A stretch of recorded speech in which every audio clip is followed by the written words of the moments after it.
When limits end, motivation begins.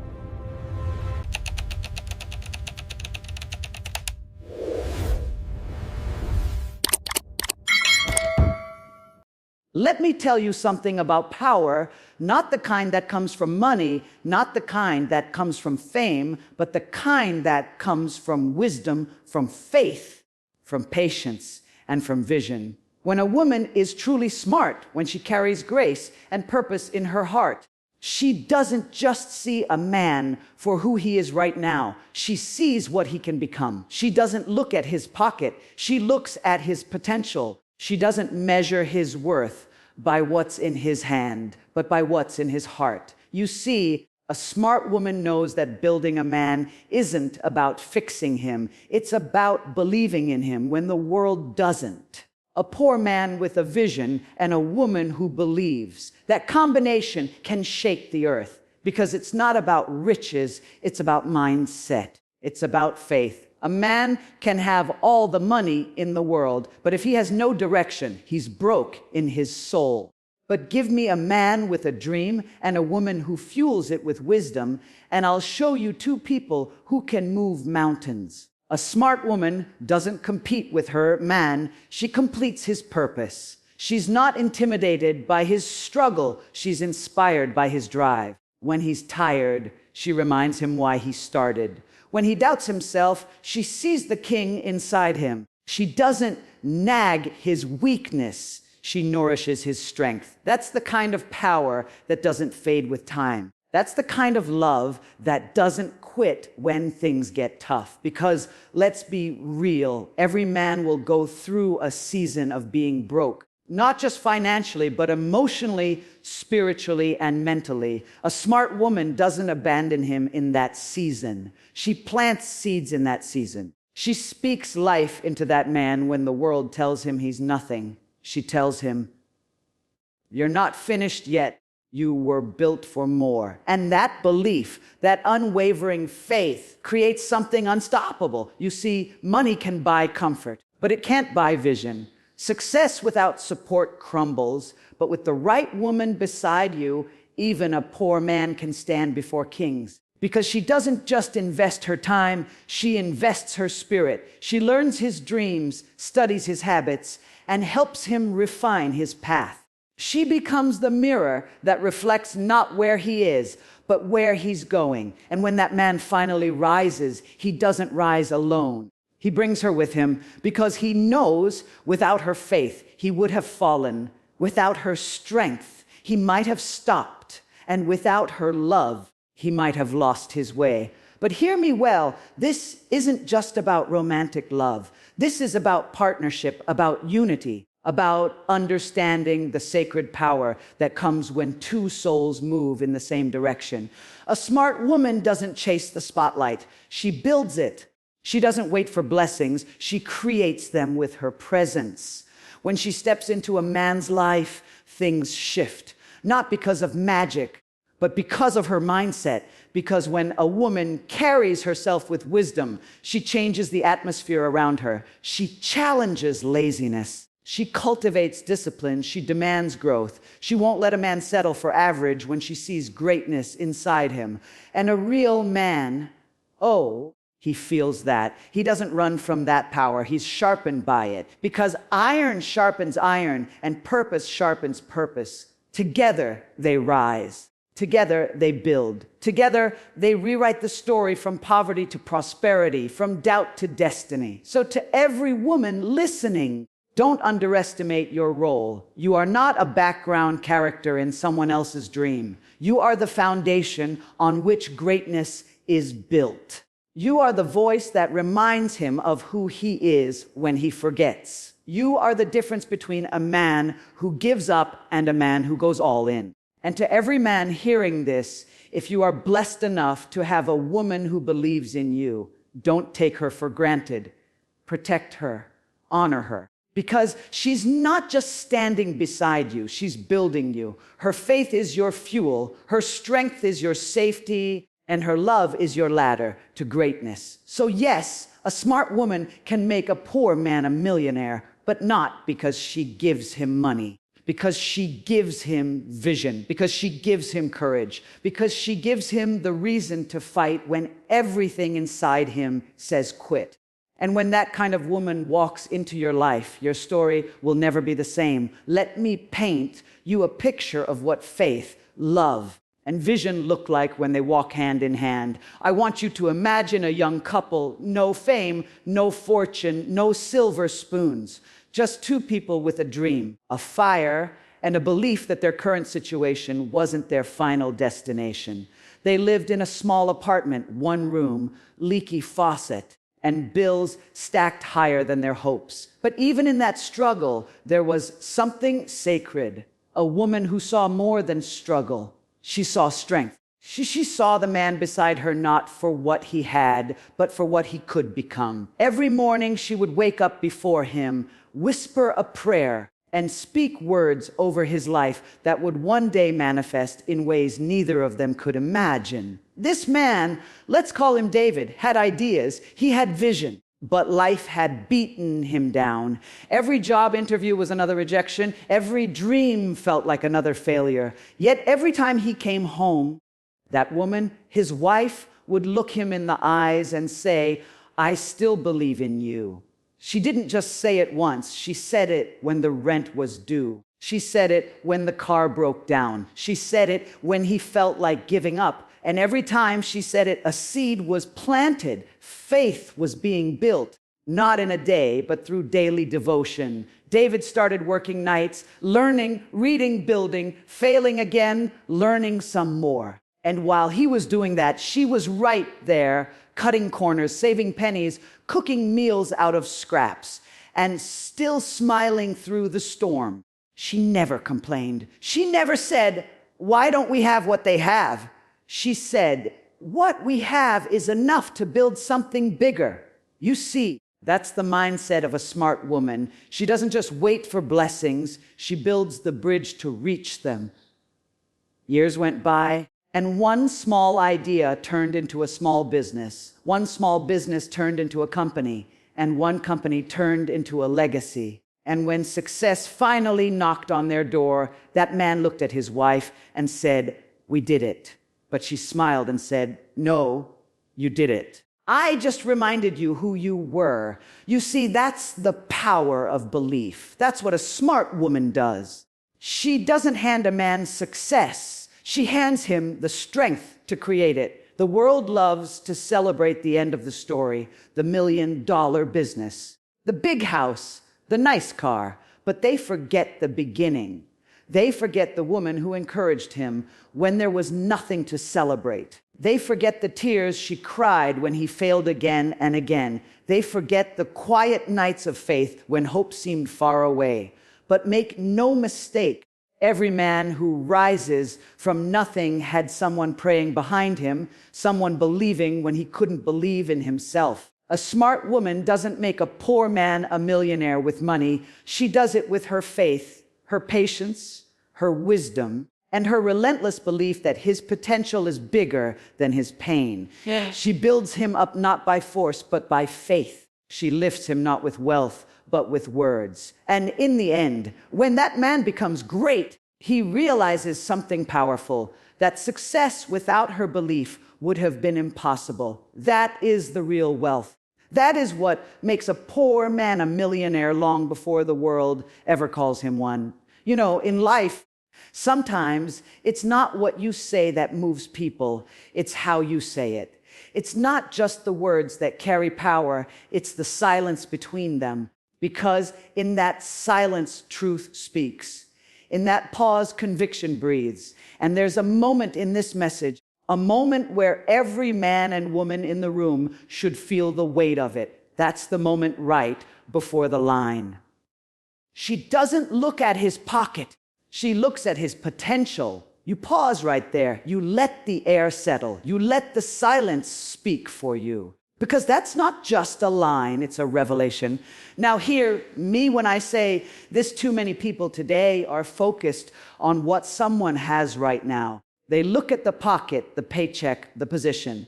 They ask, What can he give me today? Instead of, what can we build together tomorrow? But when you pause before those words, when you let that silence hit the room, you invite people to reflect. You allow them to ask themselves, what am I really valuing in people? And that's when the message sinks deep. That pause carries power because it mirrors life. There's always a pause between potential and promise, between the dream and the destiny. That's where faith lives. A smart woman doesn't get discouraged in the pause. She doesn't walk away because the man she believes in is still building. She understands that growth takes time, and in that time, her belief becomes his motivation. That silence isn't emptiness. It's the sound of preparation. So when you stand on that stage and you reach that moment, slow down. Look out at the crowd. Look at the men with their heads low, the women with their arms crossed, and say with conviction, she doesn't look at his pocket. Pause. Let the silence wrap around the room. Let them feel that truth. And then slowly, with power in your voice, finish it. She looks at his potential. That's where hearts will move.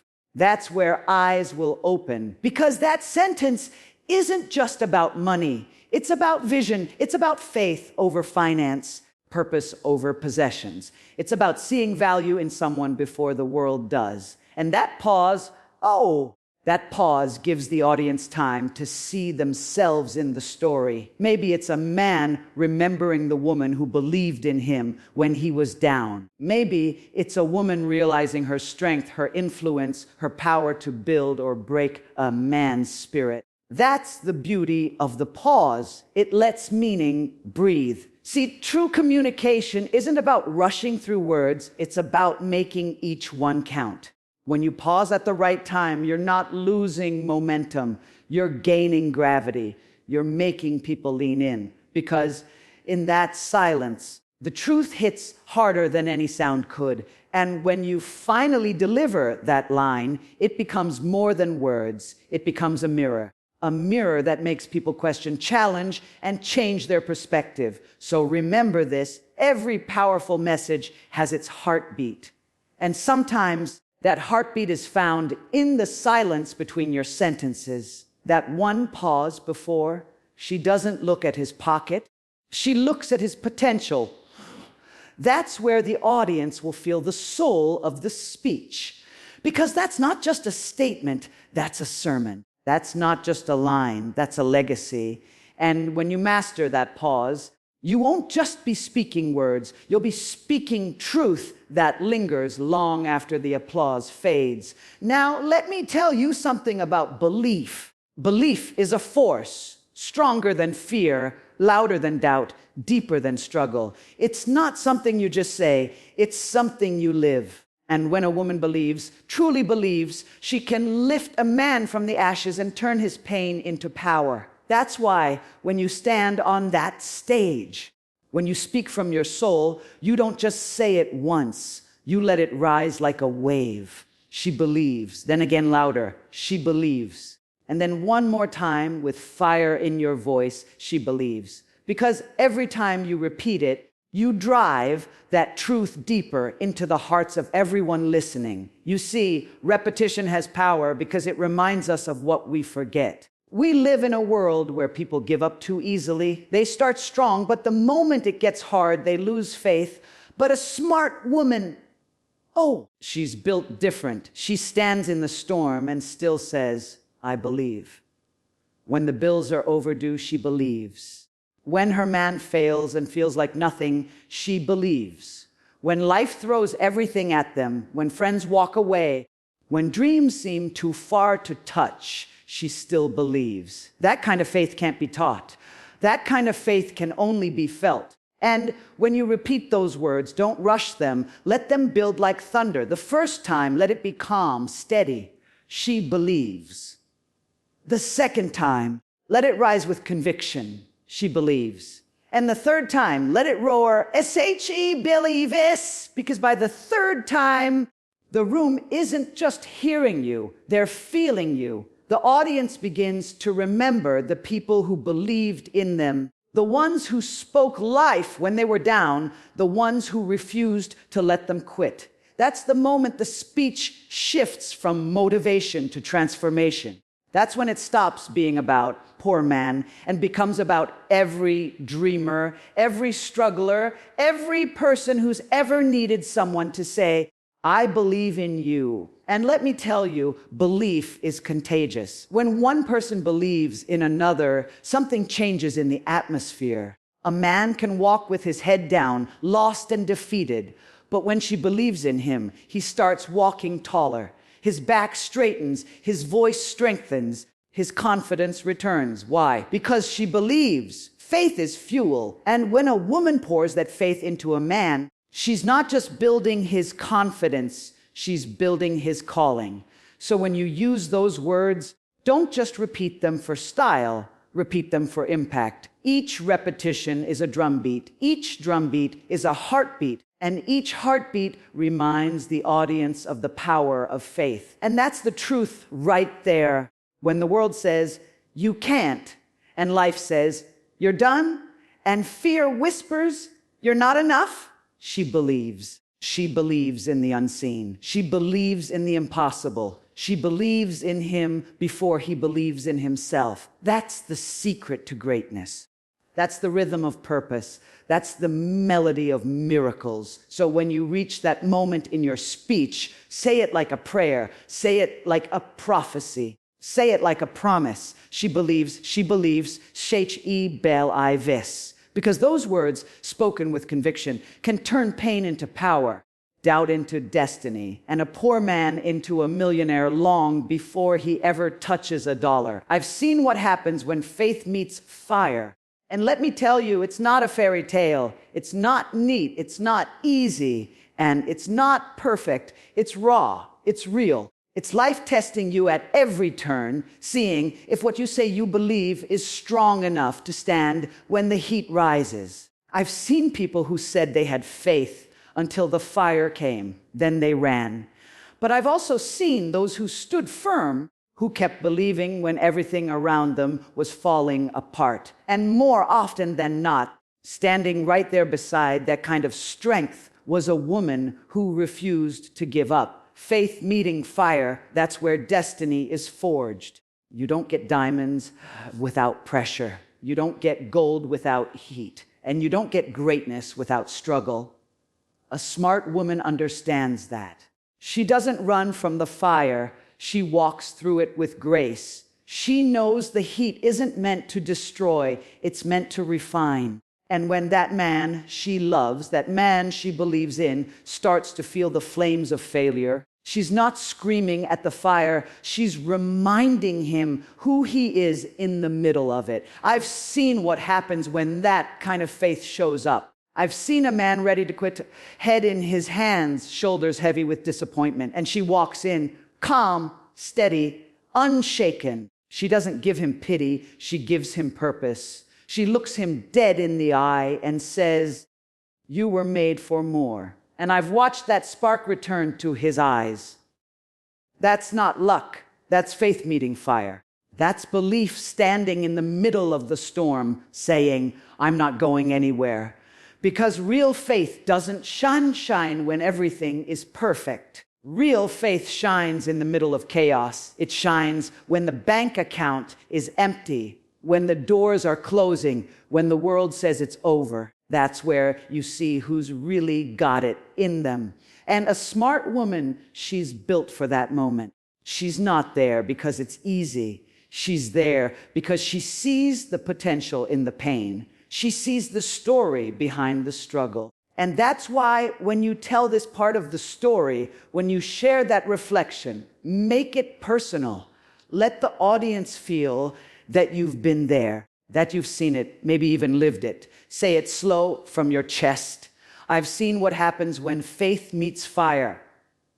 Pause. Let the silence settle, because that's a truth every person in the room can relate to. Faith and fire, they work together. Fire reveals what's real. Faith reveals what's possible. Together, they build something unbreakable. That's the moment when a poor man becomes rich, not in money, but in spirit. That's when dreams start turning into destiny. Because when you have someone beside you who believes, even when life is burning around you, that's when miracles are born. So remember this, the next time you see the flames rising in your life, don't panic, don't run.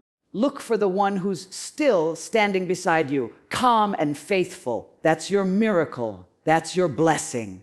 Because when faith meets fire, greatness is not just possible, it's inevitable. You see, we live in a world where people confuse riches with readiness. Everybody wants the reward, but nobody wants the refinement. Everybody wants the crown, but they don't want the cross.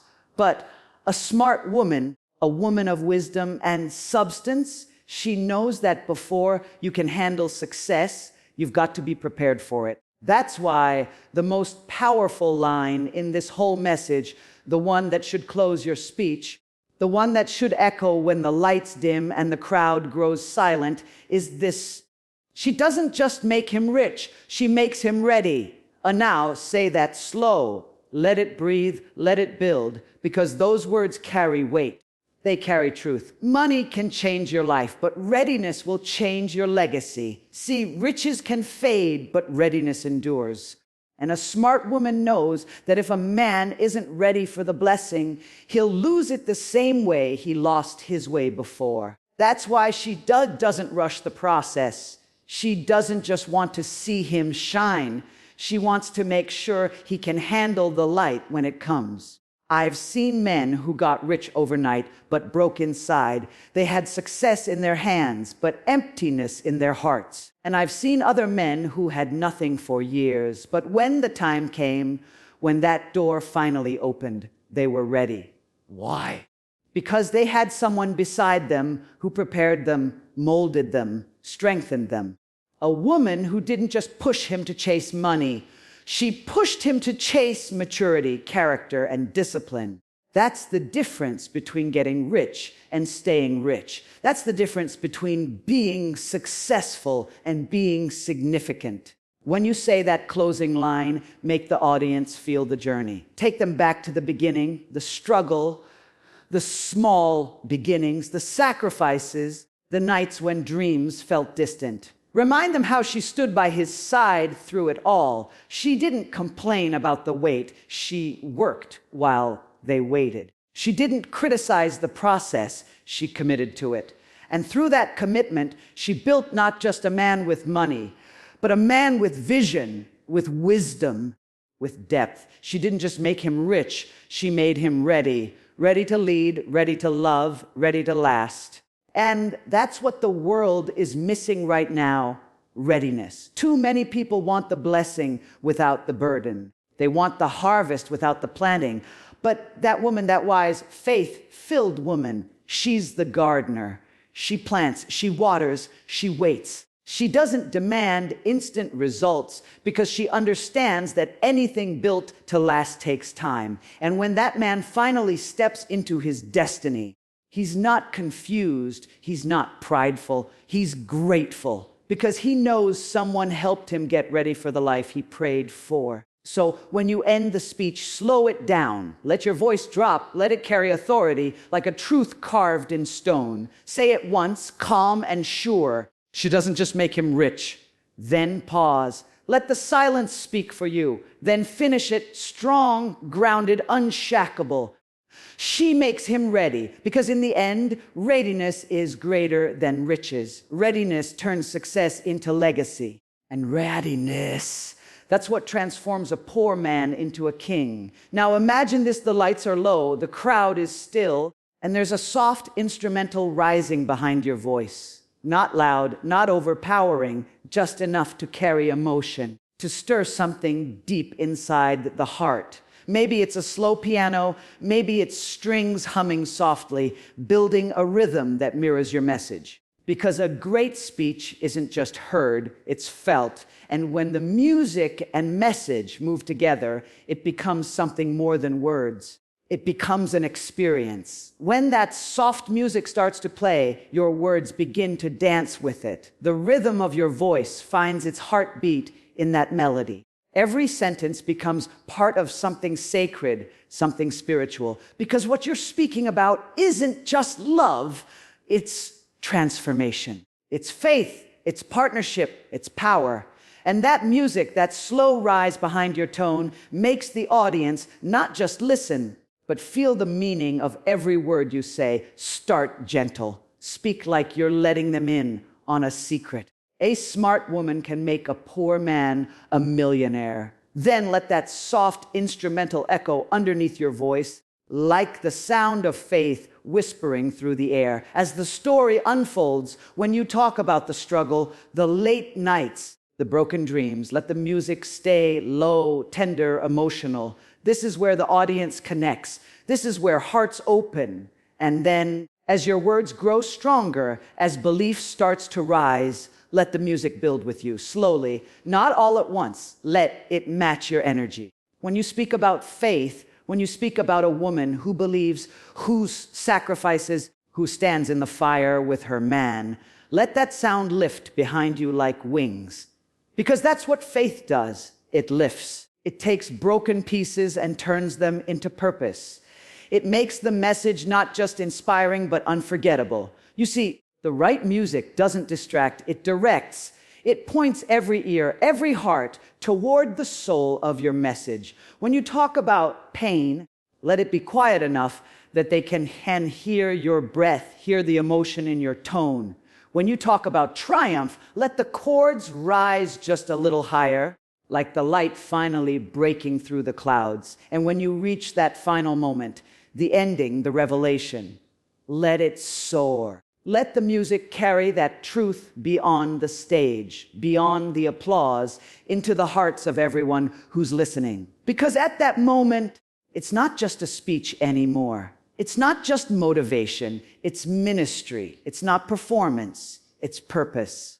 You're not just speaking about what a smart woman does, you're revealing who she is. You're painting her strength, her wisdom, her quiet power with the brush of sound and spirit, and the music becomes the echo of her heart. So as you deliver that final line, let the background swell. Look out over the crowd, lower your tone, slow your pace, and say with authority, she doesn't just make him rich, she makes him ready. Then let the music carry the silence that follows. Let it linger, let it breathe. Because that silence wrapped in the sound is where the truth will live. That's when you'll know you didn't just give a speech. You gave a moment that will stay with them long after they walk out of that room. That's when message and music become one, and faith, my friend, becomes felt.